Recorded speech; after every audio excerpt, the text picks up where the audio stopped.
Selamat pagi, salam sejahtera. Isu hangat pagi ini bawa Malaysia kembali ke persada kejayaan, kata Agong. Berita sepenuhnya.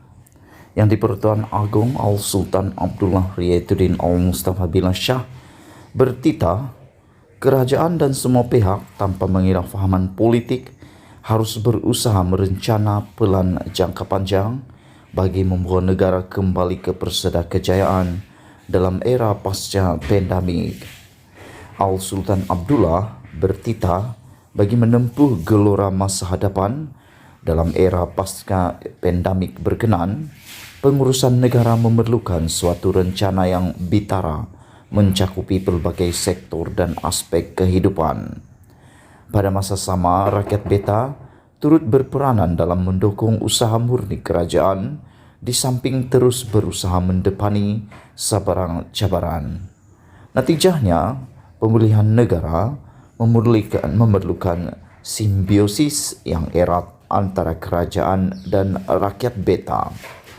Perpaduan dan kebersamaan dalam sebuah masyarakat yang mempunyai pelbagai latar belakang sebenarnya adalah resepi dan kekuatan membentuk aspirasi nasional.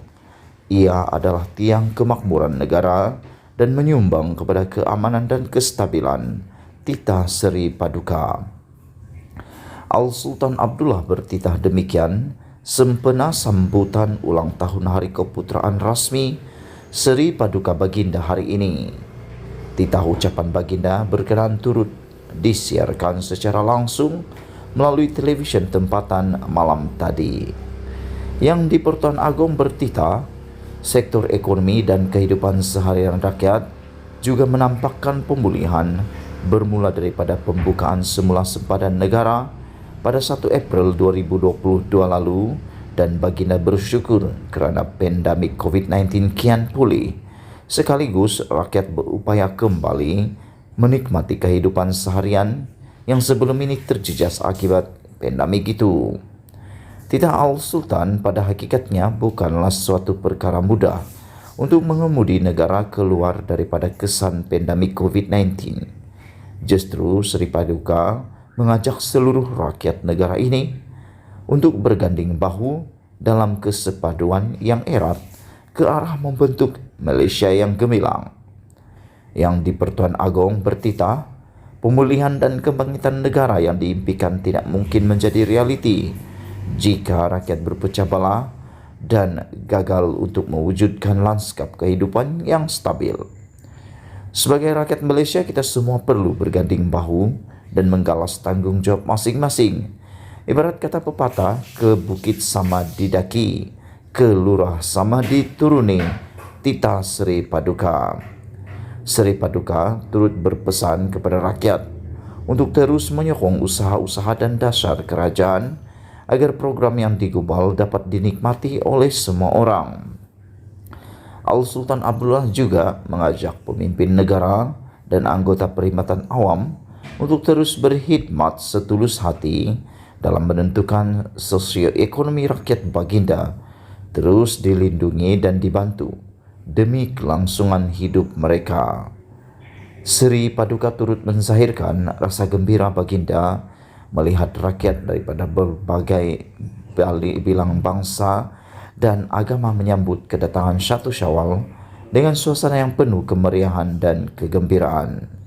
Selain itu, Al-Sultan Abdullah dan Raja Permaisuri Agung Tunku Haja Azizah Aminah Maimunah Iskandariah turut menzahirkan penghargaan dan terima kasih Baginda berdua atas ucapan tahniah, ingatan dan doa yang telah disembahkan, yang menjadi kekuatan Baginda terus memayungi negara dengan adil dan saksama. Seri Paduka berdoa turut menzahirkan ucapan tahniah di atas pencapaian atlet negara dalam Temasa Sukan SEA ke-31 di Hanoi, Vietnam baru-baru ini. Mengakhiri titah, yang di-Pertuan Agong merakamkan ucapan terima kasih kepada kerajaan, anggota pentadbiran, pejabat awam dan anggota pasukan keselamatan yang menyumbang kepada kesejahteraan negara. Marilah sama-sama kita berdoa semoga rakyat Malaysia dan negara kita yang cinta ini akan terus kekal aman dan makmur serta sentiasa berada di bawah perlindungan Allah, serta dijauhi daripada musibah dan bala bencana. Tita Sri Paduka. Sekian isu hangat pagi ini.